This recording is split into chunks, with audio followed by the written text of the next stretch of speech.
Hello friends, welcome to sports allrounder YouTube channel. Kabaddi தான் பிஎல்12 தான் தமிழ் தலைவாசம் மோயின் ஷஃபாகி தான். எஸ், நிறைய விஷயம் இருக்குது பேச. இன்னும் எவ்வளோ 3 weeks to Goa. Yes, eagerly waiting. நானும் eagerly waiting. I am waiting. அந்த மாதிரி தான். எனிவே, நிறைய பேர் கேட்டிங்க, எங்கே சார் இன்னும் மோயின் ஷஃபாகி வரல, என்ன விஷயம் என்ன அப்படி கொஞ்சம் ஆராய்ச்சி சொல்கிறது. அந்த மாதிரி 10 நாளாகவே நிறைய பேர் கேட்டுட்டு இருந்தீங்க.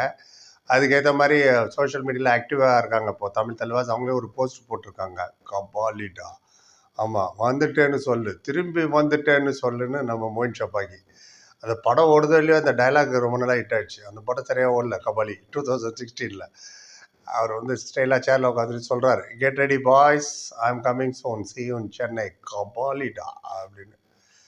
ரைட். அண்ட் அவர் அனௌன்ஸ் பண்ணிட்டாரு கம்மிங் சூன்னு. ஸோ அந்த ஸ்பெகுலேஷனுக்குலாம் முற்றுப்புள்ளி. நிறைய பேர் டவுட்டாக கேட்டீங்க, சார் கண்டிப்பாக வருவாரா வரமாட்டாரா அப்படி இப்படின்னு. சரி, இன்னொன்று நம்ம தெரிஞ்சுக்கணும், ஈரானியன் பிளேயர் வேறையா, ஓவர்சீஸ் பிளேயர்ஸ் எல்லாமே க்ளோஸ் டு தி டேட்டு தான் வருவாங்க டோர்னமெண்ட் ஸ்டார்ட் ஆகும்போது. இப்போ வந்து பிகேஎல் வந்து 2 மாதம் ஓட போகுது. போன சீசனில் 3 மாதம் ஓடிச்சு. இந்த 2 மாதம் பிகேஎல் டோர்னமெண்ட்டு 6 வாரம் முன்னாடியே ப்ரீ கேம்ப்லாம் ஸ்டார்ட் ஆகிடுச்சு, ப்ராக்டிஸ்லாம். ஸோ மொத்தமாக பார்த்தீங்கன்னா அந்த ஒரு 6 வாரம்னா அது ஒரு 42, இது ஒரு 60, கிட்டத்தட்ட 100 நாள் மேலே ஆகிடும். ஸோ அந்த 100 நாள் accommodation, transportation, food, so many things இருக்குது. விசாலே பல விதமான விசா இருக்குது. 30 நாள் விசா, 60 நாள் விசா, 90 நாள். ஸோ விசா பிரச்சனைலாம் ஒன்றும் இருக்காது. But close to the date தான் மோஸ்ட்லி ஓவர்சீஸ் பிளேயர்ஸ் வர்றாங்க கபடிக்கு. ஏன்னா ஐபிஎல்னா கூட நீங்கள் அது கூட சில பேருக்குலாம் விசா வராட்டி, மொயின் அலிக்குலாம் ரொம்ப லேட் ஆச்சு விசா வர்றதுக்கு. ஒரு வாட்டி துபாயில் ஸ்டக் ஆகிட்டார் அவர் இங்கே வர்றதுக்கு. ஸோ இந்த மாதிரி நிறைய விஷயங்கள் நடக்கணும். பட் இந்த விஷயத்தில் என்ன நீங்கள் பார்த்தீங்கன்னா க்ளோஸ் டு த டேட் தான் வருவாங்க. அண்ட் மோர் ஓவர், இந்த ஈரானியன் பிளேயர்ஸ் அவங்களும் சும்மா உட்காந்துடலாங்க. அவங்களாம் ஜிம்மு, ஒர்க் அவுட்டு, இன்னும் ப்ராக்டிஸ் செஷன்னு அதெல்லாம் பண்ணிகிட்டு இருப்பாங்க. ஜூம் மீட்டிங்கில் காண்டாக்டில் இருப்பாங்க. நம்ம கோச்சு கூட, சஞ்சீவ் பல்யான் கூட இன்ஸ்ட்ரக்ஷன் எடுத்துப்பாங்க, டயட் கண்ட்ரோல். நீங்கள் பாருங்களேன், எந்த ஈரானியன் பிளேயரானு அன்ஃபிட், இன்ஜூர்டுன்னு கேள்விப்பட்டிருக்கீங்களா? ஃபசல் ஆகட்டும், Shadloui, Nabi Bakhsh, Zafar Danesh, Bastami, Moein Shafaghi, புசாவத்தர் வராரு, கலீலி. ஏன்னா அவங்க பேசிக்கலி அவங்க ரொம்ப ஃபிட்டாக இருப்பாங்க. They take care of their health. அவங்க ஹெல்த்தை ரொம்ப கான்ஷியஸ். அதனால் ஜிம்மெல்லாம் ஒர்க் அவுட். இப்பவும் பாருங்கள், பசல் பார்ட் 1, 2 2 போட்டுருங்க. வாங்க, அது போய் டக்குன்னு பார்த்துருங்க. அதில் தனியாக காரை தள்ளிட்டு ஓடுறாரு ரோட்டில், பெரிய டயரு, லாரி டயர் தூக்கிட்டு ஓடுறாரு எக்ஸசைஸ்ன்னு. எல்லாம் அச்சீவ் ஆனதுக்கு அப்புறமும். அதனால் அவங்கள ஃபிட்டாக தான் இருப்பாங்க. Game knowledge already is there. ஒரு வாரம் 10 நாள் முன்னாடி வந்தால் போதும். இன்னும் 20 நாள் தான் இருக்க. மோஸ்ட் ஆல் நெக்ஸ்ட் வீக் வந்துடுவாங்க. என்ன நிறைய பேர் செல்லமாக கோச்சிக்கினேன் சார், இன்னும் ஒன்றுமே சொல்ல மாட்டேங்க, எவ்வளோ வாட்டி உங்களுக்கு கேட்குறது அப்படின்ட்டுன்னு. ப்ராக்டிஸ் செஷன் ஃபுல் ஸ்விங்கில் போயிட்டுருக்கு, உங்களுக்கு தெரியும். அது முன்னாடி இதெல்லாம் ஒரு கண்டென்ட்டாக நினைக்கிறவங்க நீங்கள் போய் கபாலி படமே பார்த்துடலாம், ஓடிடியில் போயிடுங்க. யார் யார் கேட்டாங்களோ அவங்களே உள்ள வீடியோ அது. ப்ராக்டிஸ் செஷனை பார்த்தீங்கன்னா விகரஸாக அந்த பவன் ஷராவத் அண்ட் அர்ஜுன் தேஷ்வாலோட கண்ணில் ஒரு இது தெரியுது பார்த்தீங்களா, ஒரு ஃபயர். சூப்பர். எல்லாமே அச்சீவ் பண்ணிட்டாங்க அவங்க. அர்ஜுன் தேஷ்வாலும் கப்பு ஜெயிச்சிட்டாரு, பவன் ஷராவத்தும் கப்பு ஜெயிச்சிட்டாரு. இஷ்டத்துக்கு 1000க்கு மேலே பாயிண்ட் எடுத்து வச்சுருக்காங்க. இருந்தாலும் அந்த வைப்பு, அந்த எனர்ஜி, அந்த பேஷன், ட்ரீட் டு வாட்ச். ப்ராக்டிஸில் இவ்வளோ அழகாக இருக்காங்க. அவங்க ப்ராக்டிஸ் பண்ணுற விதமாகட்டும். நமக்கு இந்த வயசில் எனக்கு ஜிம்முக்கு போகணுன்னு தோணுது. அதெல்லாம் பார்க்கும்போது ஃபிட்டாக இருக்கணும். அந்த இன்டென்சிட்டி அது ரொம்ப ரொம்ப முக்கியம். அது வெரி ஃபியூ பீப்புள் தான். கிரிக்கெட் பார்த்தீங்கன்னா விராட் கோலி எல்லாம் பாருங்களேன், எப்போ வச்சாலும் ப்ராக்டிஸ் பண்ணிட்டே இருப்பார்.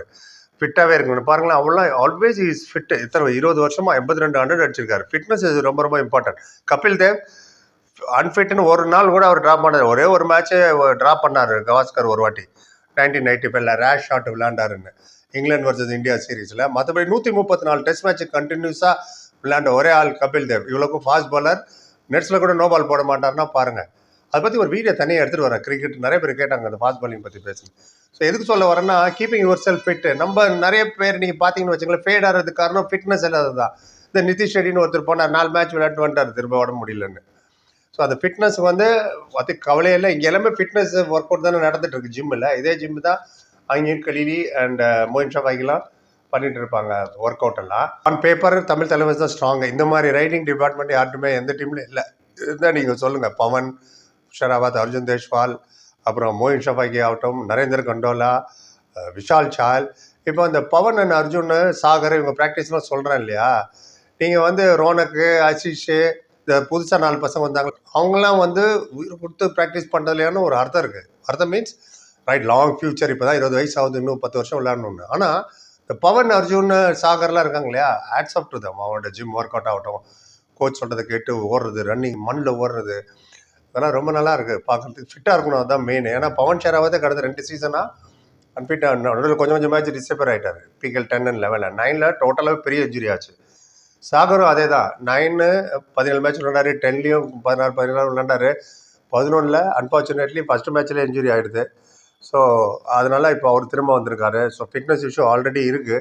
இதெல்லாம் மீறி நல்லா ஃபிட்டாக வரணும்னா அதுக்கு நிறையா உங்களுக்கு வந்து பேக்கப் முக்கியம். அது இருக்குது இந்த பேக்கப்பு.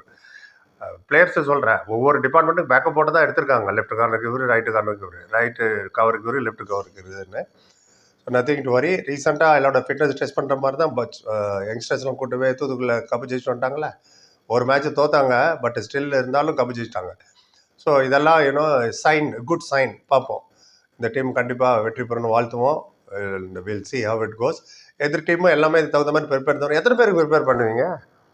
பவன் அவுட் ஆகிடுறா, சரி. அர்ஜுன் வராரு, அப்புறம் நரேந்திர வராரு, அப்புறம் மொயின் வராரு. எல்லா டீம்லேயும் 1-2 நேற்று கூட ஒரு வீடியோ போட்டேன், டாப் 5 ரைடர்ஸ். எல்லா டீம்லேயும் 1.5 ரைடர் 2.5 ரைடர் தான் இருக்காங்க. பெரிய 2 ரைடர்னு எங்கேயுமே இருக்கிற மாதிரியே தெரில எனக்கு. போன வருஷமான தேவாங்க நயான் ஒரே டீமில் இருந்தாங்க. இவங்க பார்த்தா அஜித் சௌஹான் மட்டும்தான். அப்படி தான் எனக்கு தெரியுது. இப்போ நவீன் ஹரியானா ஸ்டீலர்ஸ் பிரச்சனை இல்லை. மன்பிரீத் இருக்கல, துச்சிக்கு ஈத்தைத்தா ஈவனாக அவர் டிஸ்ட்ரிபியூட் பண்ணுவார் ஒர்க்லோட. சிவம் பட்டாரே, வினய், நீ இதெல்லாம் பார்த்துக்கோன்னு. என்ன ஷாதுரை நோத்தி விட்டாங்க. ஷாதுரை நோத்தி நவீனை கூப்பிட்டோன்னுட்டல, நவீன் நீ வாங்க எக்ஸ்பிரஸ் பக்கடம் கம்மியாருன்னு. ஸோ அதனால் எல்லாருமே அந்த டீம் தான் கொஞ்சம். அது கூட 2 வாட்டி விளையாடும் நம்ம ஹரியானா ஸ்டீலர்ஸ் கூட. அதெல்லாம் ஒரு பக்கம் இருக்கட்டும். மோயின் ஷபாக்கை பற்றி கேட்டிங்க, வந்துட்டுன்னு சொல்லு அப்படிங்கிறனால திரும்ப வந்துட்டுன்னு சொல்லு. வரல இன்னும், வந்துட்டுன்னு சொல்லு, வந்துடுவார். டோன்ட் வரி, ஃபிட்டாக தான் இருக்கார் மனுஷன். பார்த்தேன் ட்ரிம்மாவும். நைஸ், பெஸ்ட் ஆஃப் லக் சொல்லிட்டு ஒரு வீடியோ முடிச்சுக்கிறேன். வளன்னு போயிட்டு இருக்குது. இதுவே பொறுப்பாக like, comment, share and subscribe சந்திக்கிறேன். Thank you so much.